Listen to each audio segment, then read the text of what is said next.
Sports Vikatan யூஎஸ்க்கு வணக்கம். இது Sathya present sports Vikatan's the boundary line Sobith Muthu. CSK versus RCB match சேப்பாக்கில் நடக்க இருக்கு. ரொம்ப ரொம்ப ரொம்ப ரொம்ப எதிர்பார்க்கப்படுற ஒரு மேட்ச். ஒரு காலகட்டத்தில் சிஎஸ்கே விசஸ் எம்ஐ கிளாஸ் எப்படி பார்க்கப்பட்டுச்சோ அதே மாதிரி இப்போ சிஎஸ்கே விசஸ் ஆர்சிபி கிளாஸும் ஃபேன்ஸ் மத்தியில் மிகப்பெரிய எதிர்பார்ப்புகளை ஏற்படுத்தி இருக்கு. ஸோ இந்த மேட்ச்சில் யார் வின் பண்ண போகிறாங்க, என்னென்ன விஷயங்கள் முக்கியமாக இருக்கும் அப்படின்னு சொல்லிட்டு நிறைய விஷயங்களை பற்றி முத்துக்கிட்ட பேசி தெரிஞ்சுக்கலாம் வாங்க.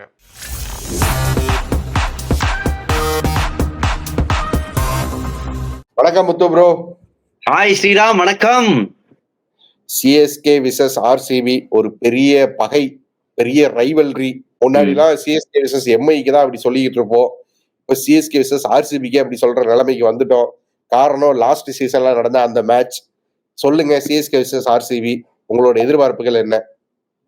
எதிர்பார்ப்புகள் என்னன்னா ஒரு டஃப் மேட்ச் ஸ்ரீராம். நம்ம ஈஸியா ஆர்சிபியை எடுத்துக்க முடியும். பாருங்க, ஹிஸ்டாரிக்கலி சிஎஸ்கே டாமினண்டா இருந்திருக்காங்க, ஓகே. பட் போன மேட்ச் சிஎஸ்கே மும்பை இந்தியன்ஸ் ஜெயிச்சாங்க, okay. But RCB KKR தோக்கடிச்சாங்க.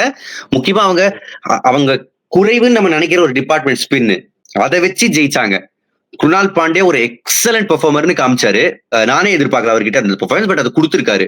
So expectation அவங்களோட ஸ்பின்னும் நல்லா இருக்குன்னு இருக்கிறப்போ ஒரு டஃப் மேட்ச் தான் நான் எதிர்பார்க்கிறேன் ஸ்ரீராம்.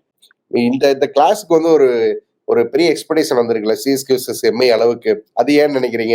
அது எப்பவுமே இருந்திருக்குல்ல ஸ்ரீராம். நம்ம சிஎஸ்கே எம்ஐ இன்னமும் நீ CSK MI equal to CSK ஆர்சிபினா இல்ல. சிஎஸ்கே எம்ஐ வேற ரைவல்ரி, அது டோட்டலி வேற. இது இன்னும் அந்த அளவுக்கு வந்துச்சானா நான் I may disagree Sriram. Maybe உங்களோட ஒப்பீனியன் அதுவா இருக்கலாம், பட் என்னோட ஒப்பீனியன் இந்த வாட்டி அதிகமா இருக்குல்ல. இல்ல, ஜஸ்ட் ஏன்னா நம்பர் ஆஃப் ஃபேன்ஸ் அதிகம் இல்ல இந்த 3 பிரான்சைசிஸ்க்கு. அதுதான்.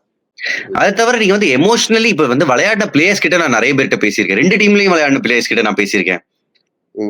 அவங்க சொல்றது என்னதுன்னா இந்த ரைவல்ரி தான் பெரிய rivalry. For example Harbhajan Singh, Ambati Rayudu கிட்ட நான் பேசியிருக்கேன். 2 டீமுக்காகவும் விளையாடி இருக்காங்க. மைக்கேல் அசி 2 டீமுக்காகவும் விளையாடி இருக்காங்க. இவங்க கிட்ட நான் பேசுறப்போ இந்த ரைவல்ரி தான் பெருசுன்னு அவங்க என்கிட்ட சொல்லியிருக்காங்க. ஸோ விளையாடின பிளேயர்ஸோட ஒப்பீனியன் அதுன்றப்போ பார்வையாளர்கள் மேபி நமக்கு நம்பர் ஆஃப் ஃபேன்ஸ் ஆர்சிபிக்கு ரொம்ப அதிகம், number of fans CSK, number of fans மும்பைக்கு அதிகம். ஸோ ஈக்குவலைஸ் பண்ணி பாக்குறதுக்கு ஓகே, பட் எமோஷன் தானே எல்லாமே. லாஸ்ட் டைம் நடந்த அந்த மேட்ச் இருக்குல்ல, சிஎஸ்கே குவாலிஃபை ஆகுற மாதிரி ஒரு நிலைமை இப்ப ஏன் தம்பி அதை ஞாபகப்படுத்துற? இப்ப நினைச்சா கூட மனசெல்லாம் புண்ணாவுதே. அந்த மேட்ச் ஒரு பயங்கரமான மேட்ச். ஆர்சிபி ஃபேன்ஸால மறக்கவே முடியாத ஒரு மேட்ச். ஸோ அதுக்கப்புறம் தான் இந்த ஃபேன்ஸ் மத்தியில சிஎஸ்கே விசஸ் ஆர்சிபி அப்படிங்கிறது ஒரு பெரிய ஒரு இதுவா மாறி இருக்கு அப்படின்னு நினைக்கிறேன். உங்களை பொறுத்த வரைக்கும் அந்த மேட்ச் எந்த அளவுக்கு முக்கியம் இந்த கிளாஸ்ல? ஸோ இந்த ரெக்கார்ட்ல இல்ல, இது வெறும் ஃபேன்ஸ்க்கு தான் ஸ்ரீராம். பிளேயர்ஸ்க்குலாம் அது பெருசா பாதிக்காது. ஃபேன்ஸுக்கு இருந்துச்சு. ஏன்னா என்ன நடந்துச்சுன்றது நீங்களும் அதே கிரவுண்ட்ல சின்னசாமில அன்னைக்கு நீங்களும் இருந்தீங்க, நானும் இருந்தேன். என்ன நடந்துச்சுன்றது இனஃப் ரிப்போர்ட் பண்ணியிருக்காங்க வெளியில, எல்லா மீடியாலையும் சரி, சோசியல் மீடியாலையும் சரி. என்ன இதை பத்தி பதிவு ஆகியிருக்கு, யார் சைடு கரெக்ட் யார் சைடு தப்புன்றது கொண்டு நம்ம 2 பேருக்கும் தெரியும். சோ நீங்க இதுக்கும் பிளேயர்ஸ்க்கும் ஏதாவது சம்பந்தம் இருக்கான்னா சுத்தமா இல்ல.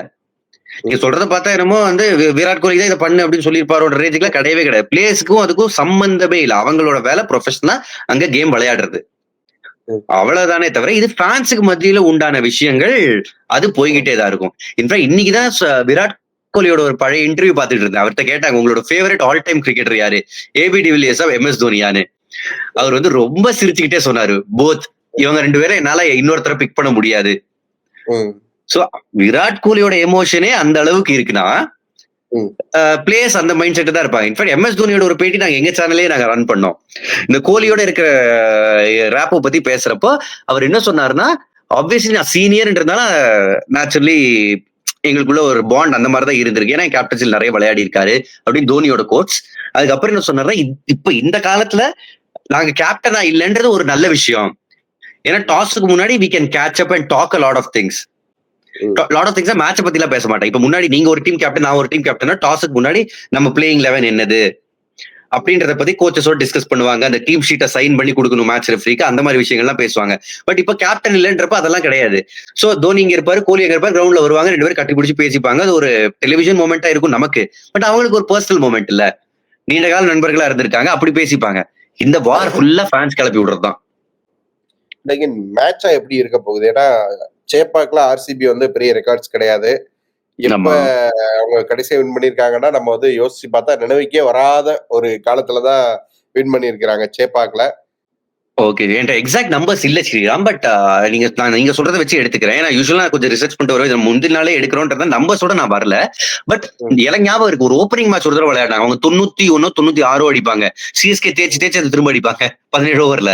ஒரு ட்ரிக்கி விக்கெட் தான் அது. நீங்க 91 96 நான் டக்குன்னு ஏதோ 91 அப்போ அவ்வளவு கடைசியில வந்து போயிருக்காங்களோ அப்படின்னு நினைச்சேன். இல்ல அது ஒரு தடவை ஐபிஎலோட ஓப்பனிங் மேட்ச். நான் கிரவுண்ட்ல இருந்தேன். நான் மேட்ச் இப்ப முடிஞ்சிடும் உட்காந்துருந்தா சிஎஸ்கே தேய்ச்சு தான் ஆடினாங்க அந்த மேட்ச். அப்போ 19.3 ஓவர்ஸ்ல இல்ல 16 பாயிண்ட் சம்திங். சரி, இந்த மேட்ச்ல என்ன கீ ஃபேக்டரா இருக்கும்னு நினைக்கிறீங்க? சிஎஸ்கே அவங்களோட ஸ்பின் அட்டாக் அதை வச்சு வின் பண்ண போறாங்களா? பிட்ச் அப்படியே தான் இருக்குமா? அதே ரேஞ்சில ஒரு 160 170 அந்த ரேஞ்சிலான பிட்சா தான் இருக்குமா? அதை விட பெட்டரா இருந்ததுன்னா ஆர்சிபிக்கு பெட்டர். பட் அதே மாதிரி இருந்துச்சுன்னா சிஎஸ்கேவுக்கு அட்வான்டேஜ் இருக்கு. குருநாள் பாண்டியா, சுயாஷ் சர்மா ஒரு நல்ல இதுல தானே இருக்கிறாங்க, பாசிட்டிவா தானே வராங்க.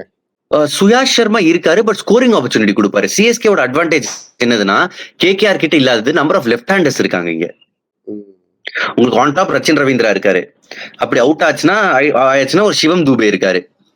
அதுக்கப்புறம் உங்களுக்கு வந்து ரவீந்திர ஜடேஜா வராரு. சோ அண்ட் சிவம் தூபே ஒரு ஃப்ளோட்டர். சோ எப்ப வேணாலும் மேல அனுப்பலாம் அவங்க. சோ இந்த லெஃப்ட் ரைட் காம்பினேஷன் வந்துகிட்டே இருப்பாங்க சிஎஸ்கேவுக்கு. சோ இது ஒரு பெரிய ஃபேக்டரா இருக்குங்க. அண்ட் பிளேயர்ஸா பாக்குறப்போ விராட் கோலி அட் சேப்பாக் அப்படிங்கிறது ஒரு ஸ்பெஷலான விஷயம் தான்.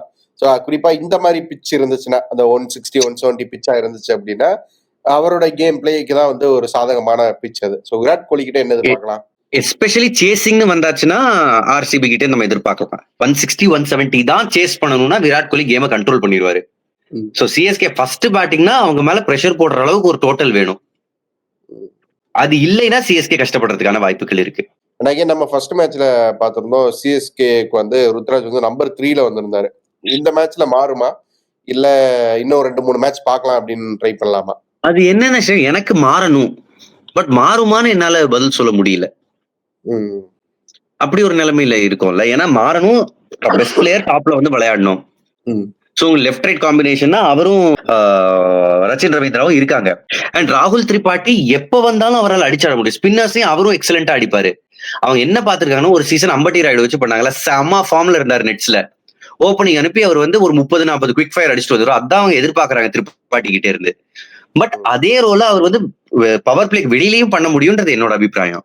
என்ன பொறுத்தவரைக்கும் இந்த மேட்ச் எப்படி இருக்கும்னு நினைக்கிறேன்னா, நம்ம ஆர்சிபி வந்து லாஸ்ட் சீசன் வரைக்கும் பார்த்த ஆர்சிபியே இல்ல. இந்த சீசன் வந்து ஆர்சிபி டீம் வந்து கொஞ்சம் நல்லாவே இருக்கிறாங்க. 1-2 பிளேயர்ஸை தாண்டி ஒரு டீமா வந்து பெர்ஃபார்ம் பண்றாங்க. ஃபர்ஸ்ட் மேட்ச்ல பார்த்துருக்கிறோம். அது அப்படி கண்டினியூ ஆகுற பட்சத்துல சிஎஸ்கேவுக்கு ஒரு சேலஞ்சிங்கான விஷயமா தான் இருக்கும்னு நினைக்கிறேன்.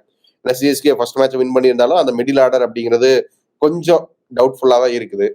ஸோ உங்களோட ஒப்பீனியன் என்ன இதுல? நிச்சயமா இருக்கு. பட் இனஃப் டைம் இருக்கு அதை கரெக்ட் பண்றதுக்கு. ஒரு நல்ல சேலஞ்சர் இருக்கு. எனக்கு நல்ல கான்டெஸ்ட் தான் பார்க்கணும். எனக்கு ஒரு ஒன் சைடட் மேட்ச் பார்க்க வேண்டாம். ஒரு நல்ல க்ளோஸ் கான்டெஸ்டா, உப்பா மேட்சா இல்லாம. இல்ல அங்க என்னதுன்னா, நம்ம எம்ஐ மேட்ச்ல கூட இந்த புத்தூர் வந்து திருப்பிட்டாரு. ஒரு ஸ்பின்னரா வந்து திருப்பிங்க. சுயாஷ் சர்மா இருக்காரு. பட் சுயாஷ் சர்மா நிறைய ஷார்ட் பால் போட்டாரு அவர் விளையாடின மேட்ச்ல கூட. அவங்க விளையாடின மேட்ச் அகேன்ஸ்ட் ஐ திங்க் கேகேஆரோட விளையாடினாங்க. ஆமா, அங்க நிறைய ஷார்ட் பால் போட்டாரு. சோ அந்த மாதிரிலாம் சான்ஸ் கிடைச்சா சிஎஸ்கே லெஃப்ட் ஹேண்டர்ஸ் விட மாட்டாங்க. அட்வான்டேஜ் சிஎஸ்கே தான். Advantage CSK. உங்க ப்ரெடிக்ஷன் சிஎஸ்கே தானே? இத பத்தி நம்ம நாளைக்கு ஷோலையும் பேச போறோம்ல. கண்டிப்பா பேசுவோம். ஓகே, இப்போதைக்கு அட்வான்டேஜ் சிஎஸ்கே சொல்றேன். நாளைக்கு அதே சொல்றதுக்கான நம்பர்ஸோட வரேன். ஓகே, அப்போ வந்து நான் வந்து ஆர்சிபி எடுத்துக்கிறேன். இந்த வாட்டி ஆர்சிபி பெருசா நம்புறோம். சின்னசாமி ஸ்டேடியம் உள்ள போங்க. அங்க போய் நீங்க சென்னைக்காரன்னு சொல்லுங்க. அதுக்கப்புறம் பாப்போம். நான் சிவப்பு சட்டை போட்டுல போவேன் சின்னசாமி போகும்போது. Okay Sriram, thank you. Okay bro. கடைசி நான் தான் சிவப்பு சட்டையில இருக்கேன். Thank you bro. தேங்க்யூ ஸ்ரீராம். பாய்.